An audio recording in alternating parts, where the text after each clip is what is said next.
Mars behind the ice walls. These lands harbored a great variety of life. The vegetation was abundant and it is the circle with the greatest variety of animals, flora and fauna known. Its lands were considered one of the most fertile and it was the first dome where the Anunnaki were able to penetrate and colonize.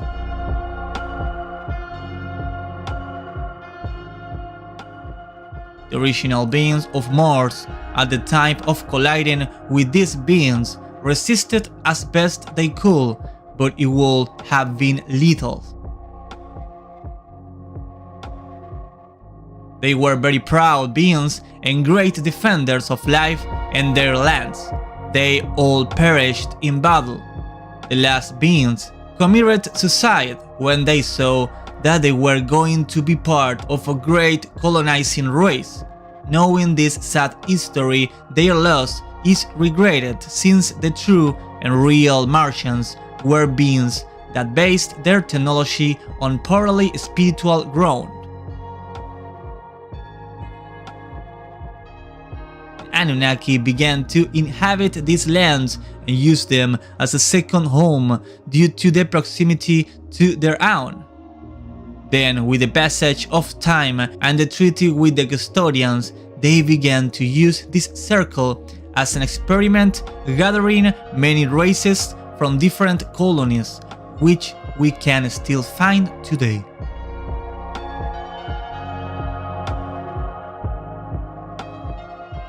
The first humans sent have settled in Aeria, an immense area provided with fertile land, but the conflict with other races that also lived there did not take long to arrive. While the custodians and Anunnaki enjoy this conflict on Mars took place, really cruel war scenes for territory.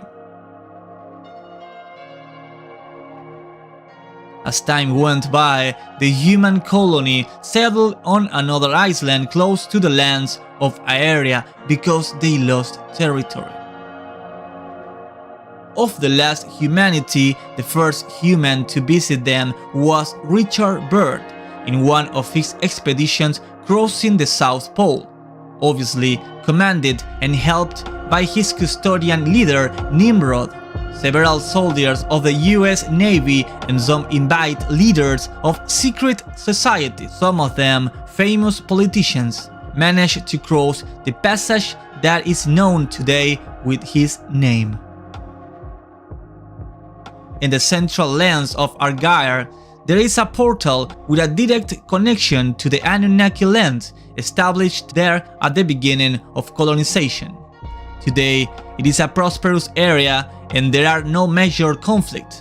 In fact, it is a land that some humans can visit as a reward for tasks performed for the custodians.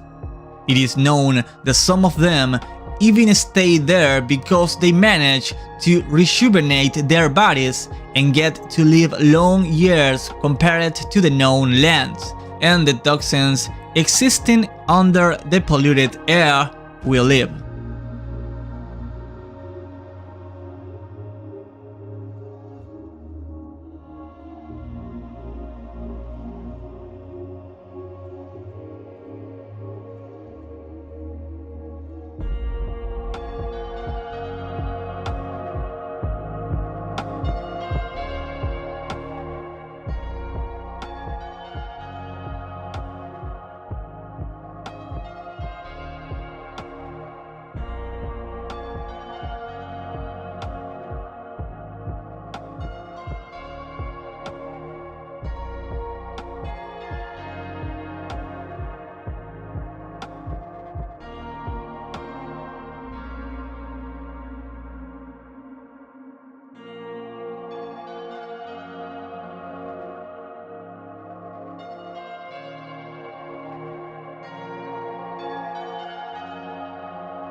oculta de la humanidad sangrando. El horizonte plano eterno está esperando. Entre murallas